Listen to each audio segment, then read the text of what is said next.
Good afternoon. So today I want to follow up on my last video. This is the second LaVilla Lecture video. And I want to address some of the issues or the habits that I talked about last time of successful musicians. I'll also address some of the issues I heard in our master classes this past week. I'll be focusing on 3 different etudes to demonstrate some of the concepts that we've discussed. The first one will be from the Barrett oboe method, an articulation study. The second one will be from the Selected Studies book in F major. And this is the book that I usually go to after we finish the Rubank book. In fact, I usually start students in the advanced Rubank book, and then I go into the Selected Studies combined with the Paris Scale book. And so these are great foundational books to use as you're in middle school, going into high school. I'm going to talk about another book that I like to use with high school going into college. But those are the basic books that I'm going to use today. Let me get my... So first I want to talk about how you should structure your practice time, or how you should plan your practice time.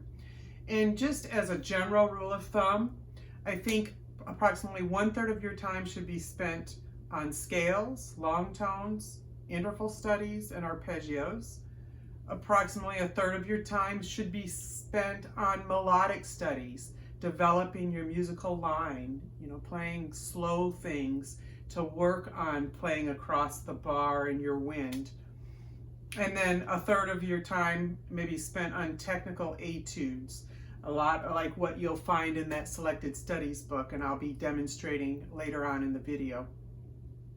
And of course you have solo literature that you should be getting from your private teachers, even going online and Googling different musicians and what pieces they're playing can help you determine what kind of solo language.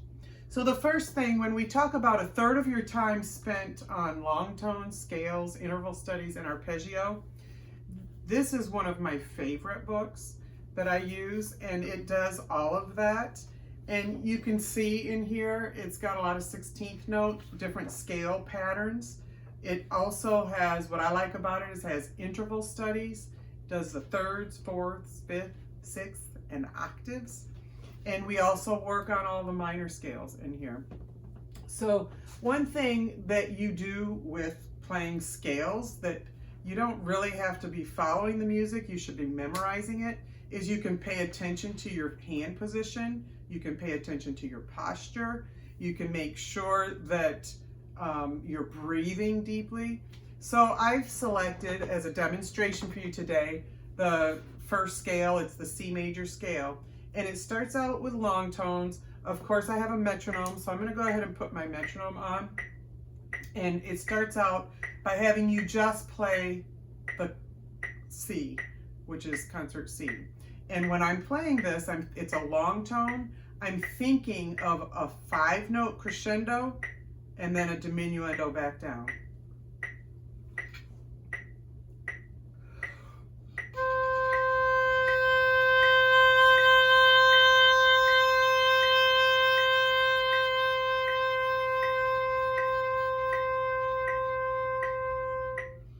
Sorry, I did 8 counts. And then I'll do the octave.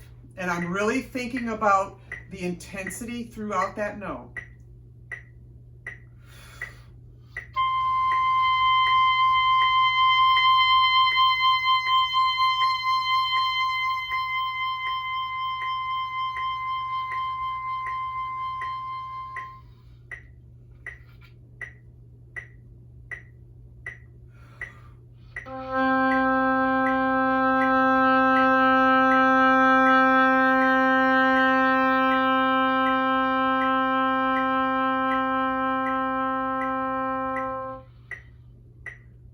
So what I'm going to be talking about is playing the phrase on the wind, or structuring the phrase with the wind, and then just placing your notes on the wind.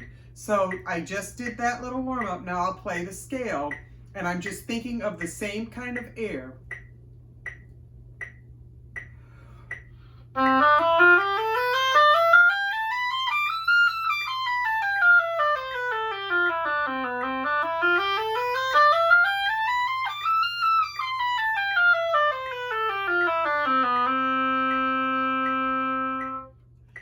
I'm trying to make sure that I started the note without a big bump. We've been talking about that a lot this week. I'm preparing myself to start. I have my embouchure and my air, and I'm starting in that scale, and then I'm ending the scale. Listen one more time.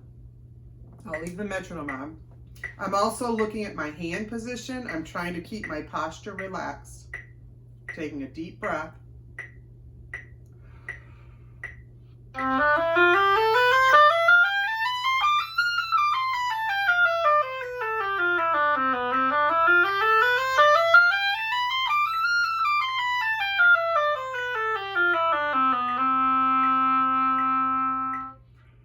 And I'm just trying to make sure every note has a consistent sound and that I'm playing the phrase within the scale. We talk about that a lot in class. Another little exercise that I like to do, part of this warm-up with scales, is called the interrupted scale.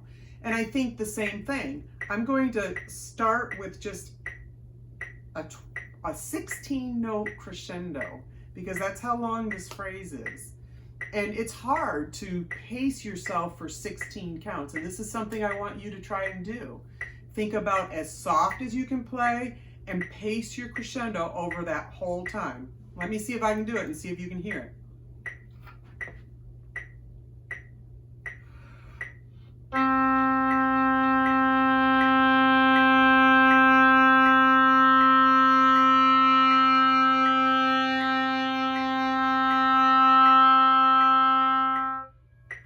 Honestly, I think I peaked out at about 12. Let me try that again. I'm going to start softer. I'm trying to keep my sound the same throughout the crescendo.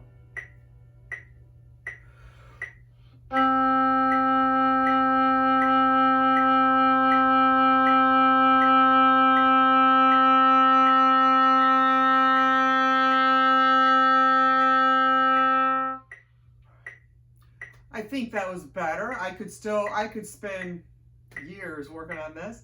So now I'm thinking about this exercise. I'm thinking about that long tone. I just did 16 beats of a long tone.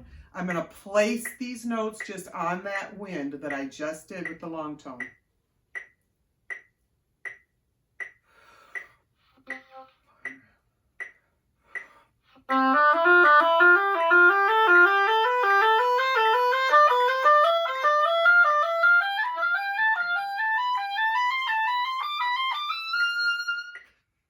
I'm going to try that one more time. I'm trying to keep my hands close to the keys. I'm trying to stay with the beat. And I'm trying to think of that crescendo.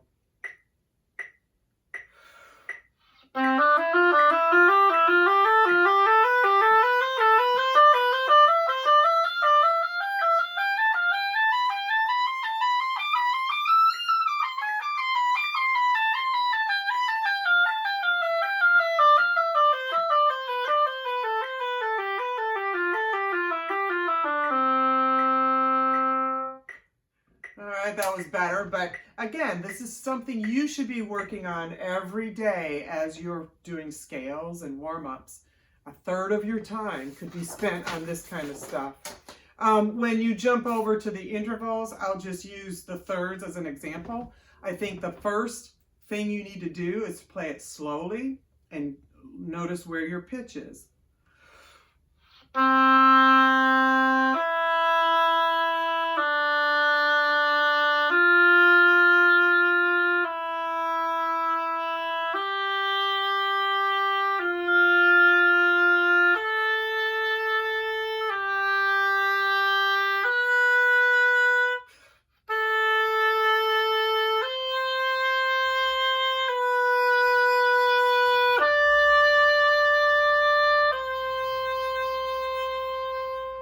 And so forth, and eventually you would end up playing those quite a bit faster.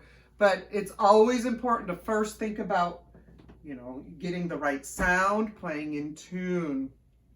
So I use those warm-ups to focus on my sound, my air, my hand position. I'm looking at myself in a mirror to watch what I'm doing, working on having a more relaxed posture.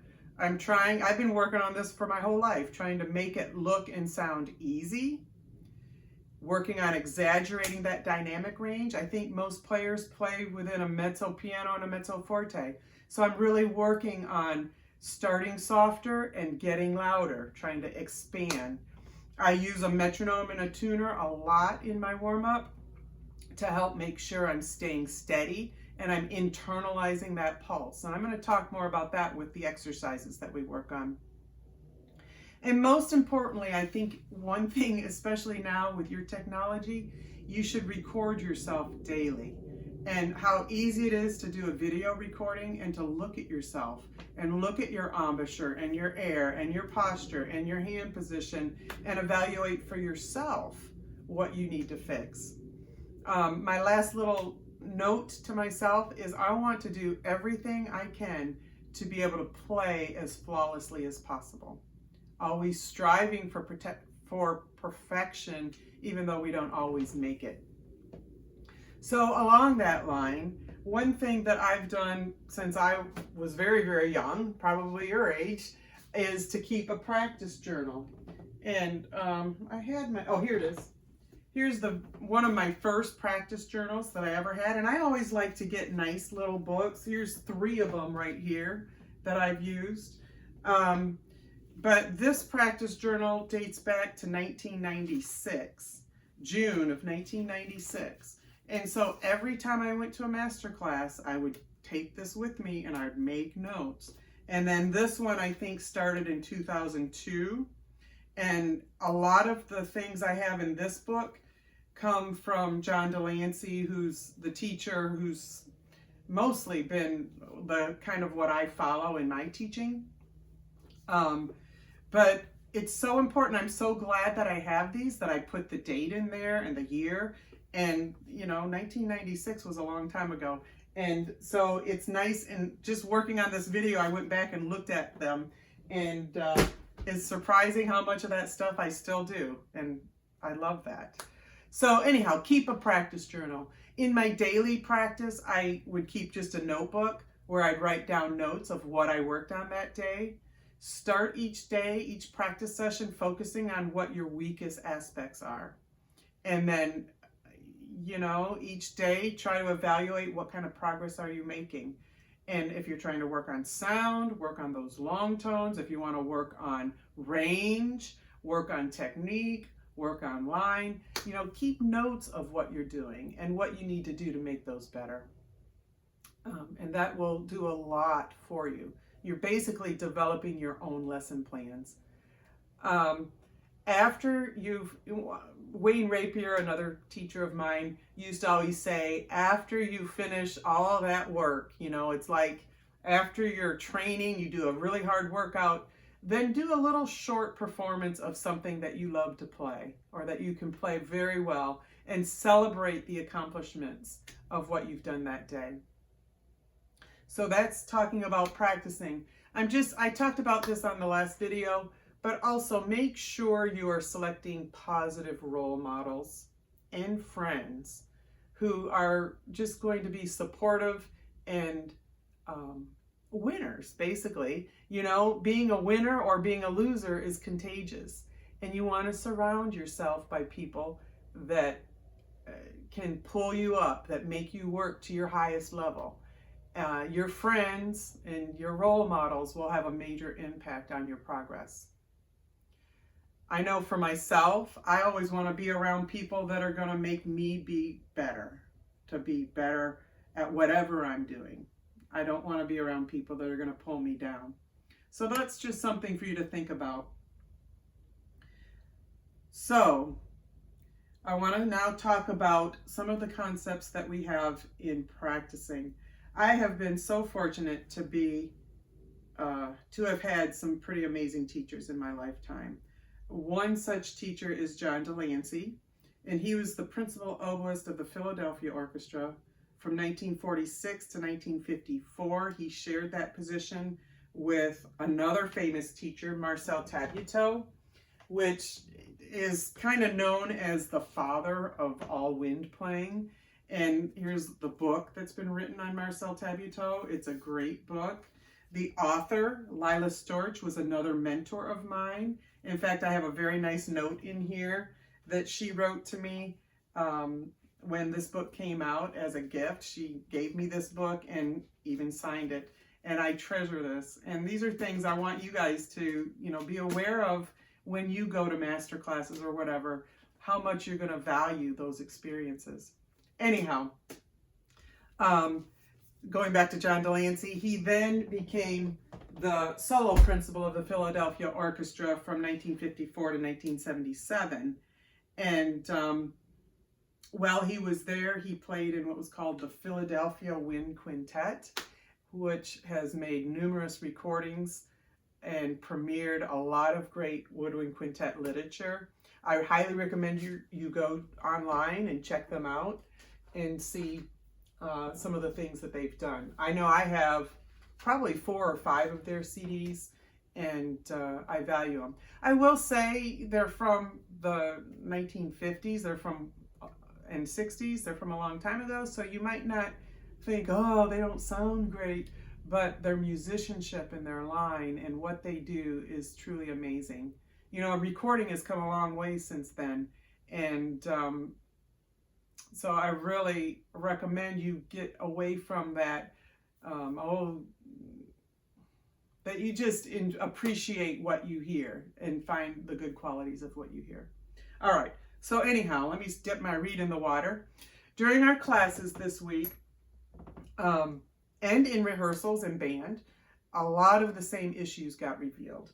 And so I told you I was going to talk about playing across the bar line, playing rhythmically correct with pulse and inflection, and making sure you're counting through the long notes and tied notes. Make sure you're subdividing the rhythm. One thing that John Delancey always talked about was that the most critical and necessary element in music is time. And his major concern for young musicians is that they were not learning how to read music accurately. Whether it's reading the rhythms or the dynamics or the phrasing. And he says that it is the most important that young musicians learn how to play properly under all circumstances with no excuses. You must know how to read music correctly and accurately to do what the composer asks you to do in order to reproduce the music as it was intended by the composer. And so it's a big concern that students don't properly read music. They don't read everything on the page, and then they don't always play with the artistry that is necessary to bring that music to life. And so Delancey talks a lot about how music is structured much like language. And I watch you guys all the time when you're talking to your friends, and you're talking with inflection, you're talking with emotion, with animation, with excitement, with nuance, all of those characteristics that we need to bring to our music making when we're making music. I never hear you guys talk with a dull, monotone voice, but often when I hear students play music, they're playing with a dull, monotone style. So I want you to think about that as we go through the lesson today. Music is sound in motion, and most players or performers are not always listening to what they're doing when they're making music, and that's the awareness I want to raise. Bring out the motion in your playing and the direction of line. I think we all need to develop that internal pulse and know which beats within a measure are the strong beats and the weak beats. Make sure you raise your awareness at all times of what is coming out of your instrument. And I mostly notice it with 6th graders. They just start playing and they don't even realize that, oh, I can make this sound a lot better. They just start playing. They're not listening to what's coming out. And I say that a lot with the 6th graders. Listen to what's coming out of your horn and make it sound pretty. Okay? So let's start with this articulation study number 1. And for anybody that has this book, it's on page 54, number 1. And so the first thing I want to try and demonstrate with you is this idea or the concept of playing across the bar line. I'm just going to play the first couple of measures and demonstrate how I hear a lot of students play this. And I'll go ahead and put the metronome on just so you can hear kind of how I'll practice with the metronome. So here we go. Let me play a note. All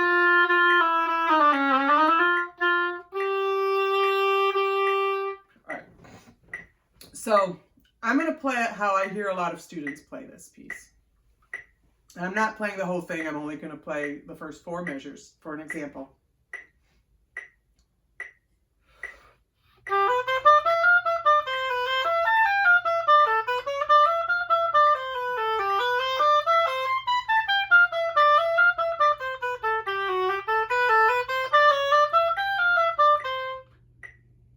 Okay, so I played all the right notes.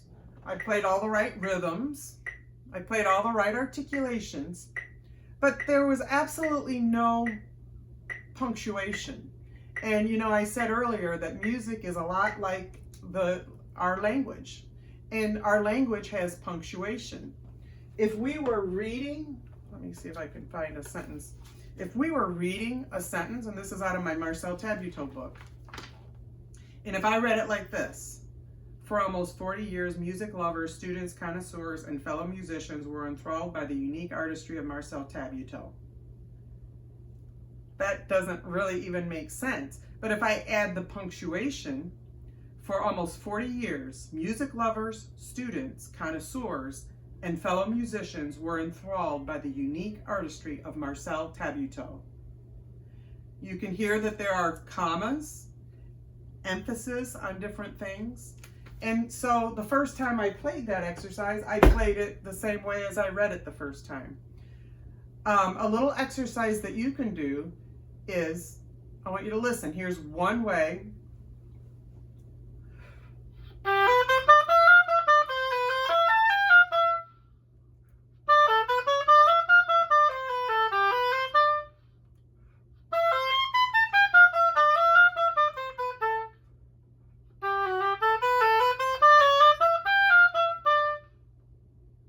Now, didn't the last note that I played of each measure sound like it needed to move on?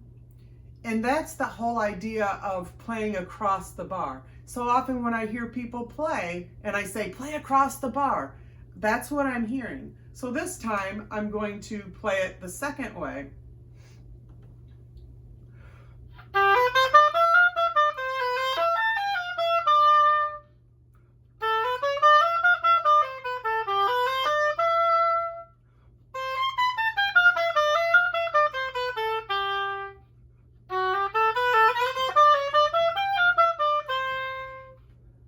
So didn't that phrasing make a lot more sense because I came to where the comma is? So just to hear that in time, I'm going to try and incorporate that in my phrasing.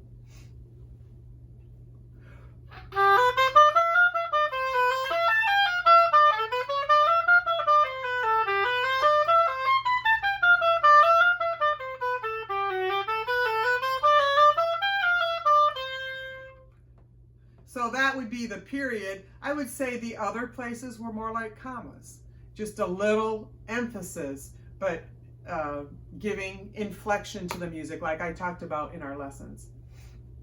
Okay, now the other thing is talking about how to practice music with 16th notes like that, how to clean things up.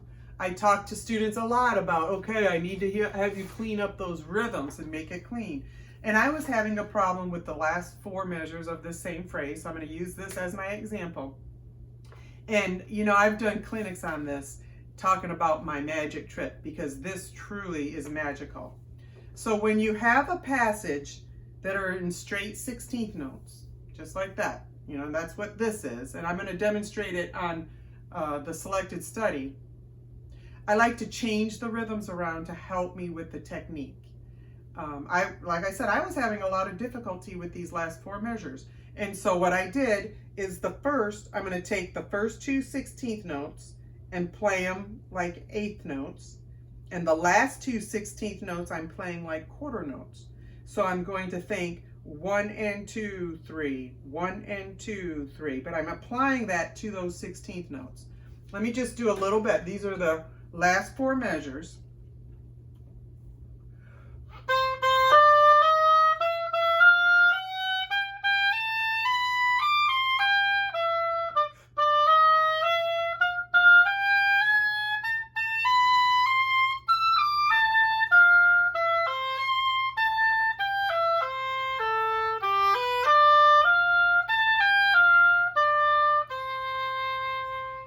So that's the first variation. Now second, I'm going to go quarter note, 2 8th notes, quarter note. 1, 2, and 3, 1, 2, and 3, 1, 2, and 3. So here's the same thing.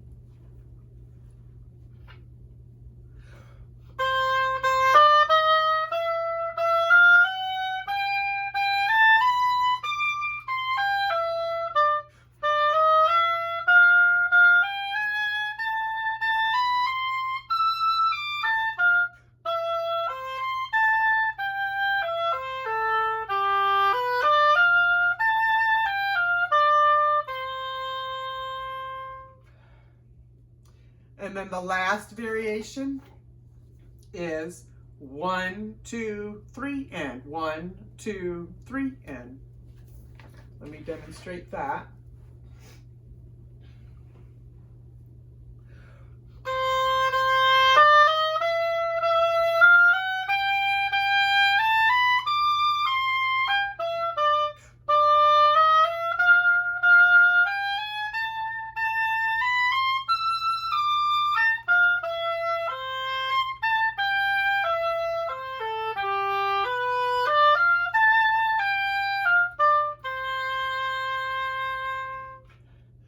So after I've applied those 3 variations, I'll play it as written.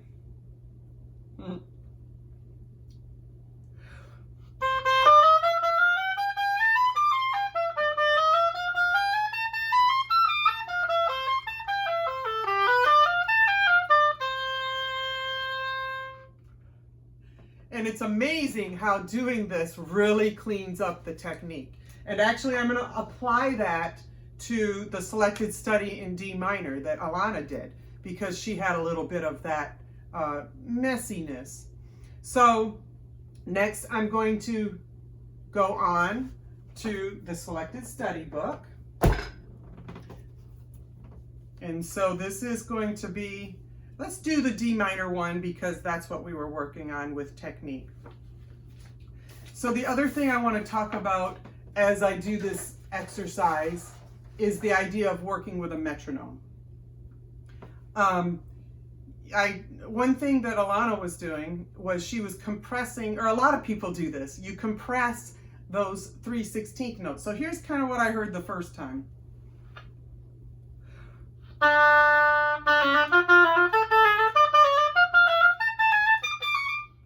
Where those 3 16th notes that were slurred were faster than what the actual pulse was. So I'm going to put the metronome on, I'm putting it on 80, I'm not sure what tempo. So there's the metronome on 80, and I'm going to go ahead and put the 8th note on, and that will help clarify those 3 slurred 16th notes. So hear that metronome.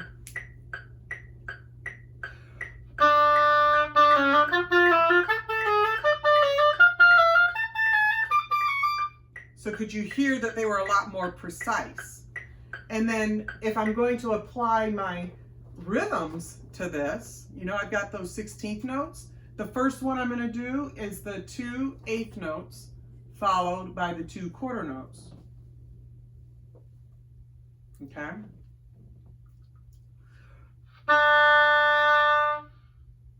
Okay.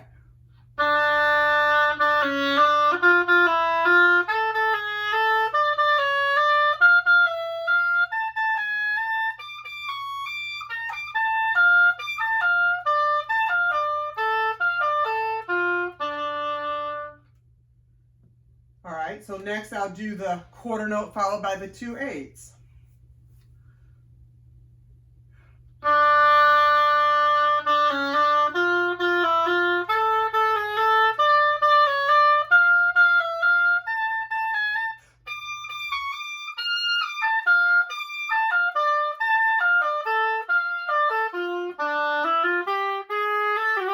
Yeah, I didn't go that far. All right, and then the last time I'll do the 2 quarter notes followed by the 2/8.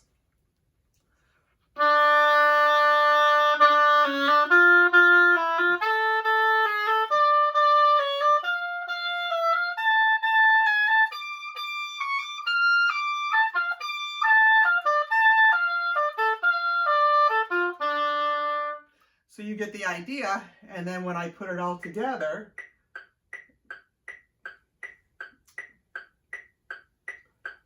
I'm going to go a little bit faster since I've practiced it now.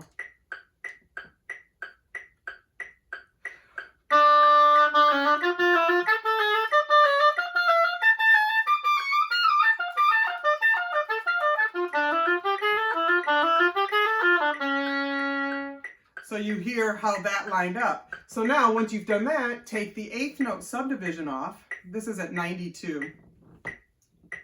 See if I can do it again.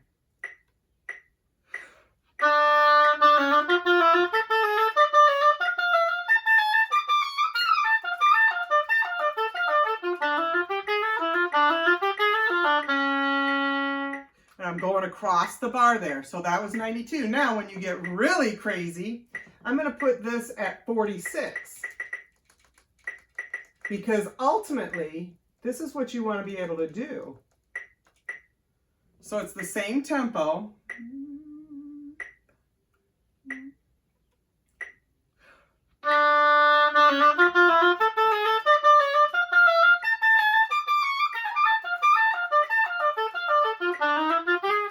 Sorry, let me do that again. So this is hard. Ready?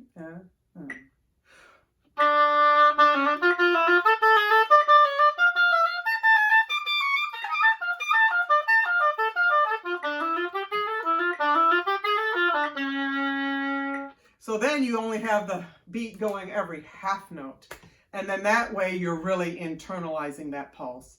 And then if you're really crazy, I don't think I want to do this, you could put it at 1 beat per measure. Okay?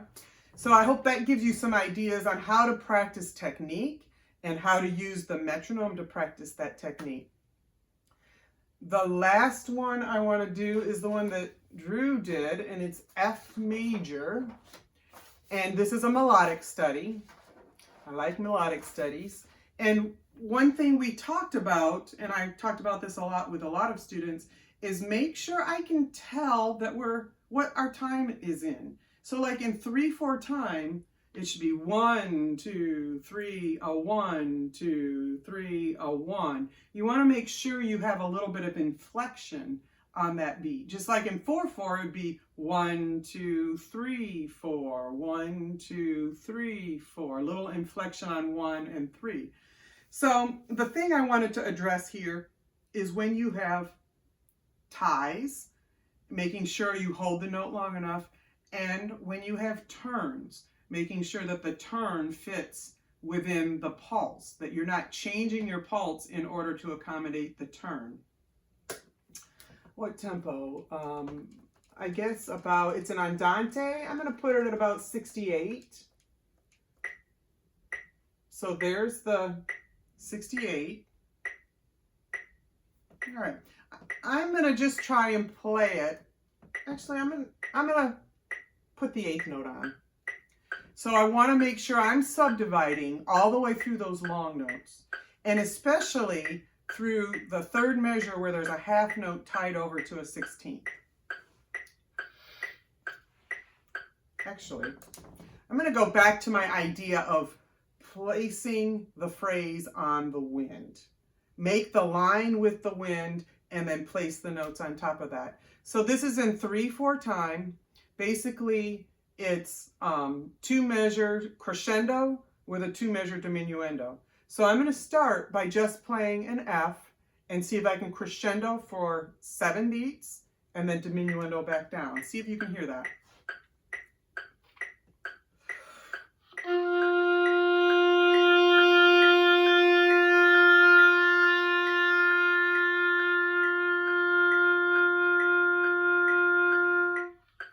So that's how I would start, and then I'm going to play the notes on that wind.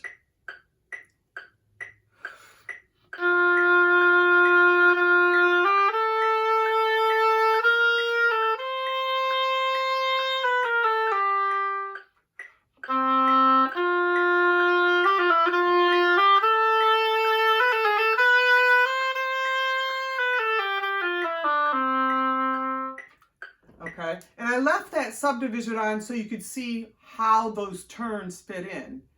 The first turn is a half note, and see if you can tell how I'm doing that. I'm going to do it one more time.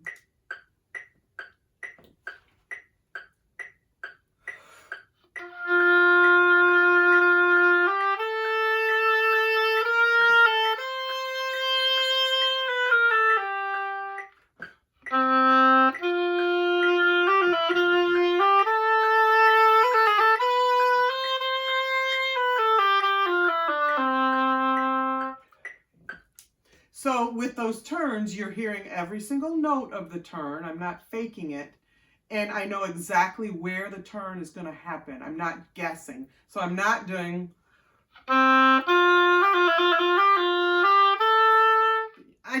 you have to know where those are going to be.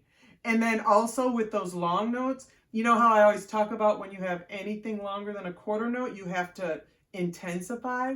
With those half notes, I'm trying to keep that wind going from a piano all the way to the downbeat of the third measure to my forte, and then diminuendo back down. Listen to that one more time.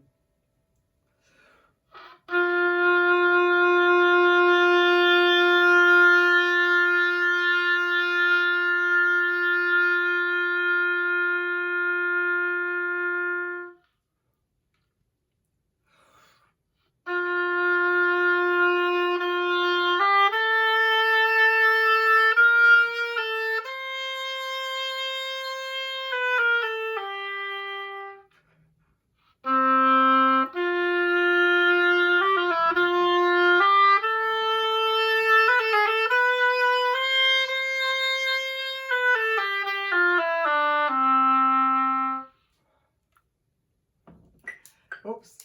So I hope that gives you some ideas. I'll probably be coming back to this kind of stuff a lot, but just in conclusion, I want you to know that when you're playing music, it takes planning. You know, you have to think about the phrase and the air and what is the peak note? Where is the punctuation? Where do I want commas? Where do I want an exclamation mark? You have to think about those things. Really figure out the details of the music. And, you know, I always say strive for perfection.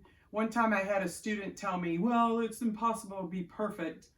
And I understand that. But the more you strive for perfection, the better you're going to get in trying to achieve that. I talk all the time about listening to great music and musicians of all genres. Just because I'm an oboe player doesn't mean I only listen to oboe music. I listen to vocal music. I listen to orchestral music. Today I posted the Tuba Concerto by Vaughan Williams. Yesterday I talked about the Britten Piano Concerto. So listen to all sorts of music. Read about music and musicians. This is just a little sampling of some of the books I have about music and musicians, but I think it's something important for you to do. Be inquisitive, be curious. No, you know, today when I asked somebody what time period did Handel write in, and they didn't know, they were playing a piece by Handel, and I thought, make sure you know that kind of stuff.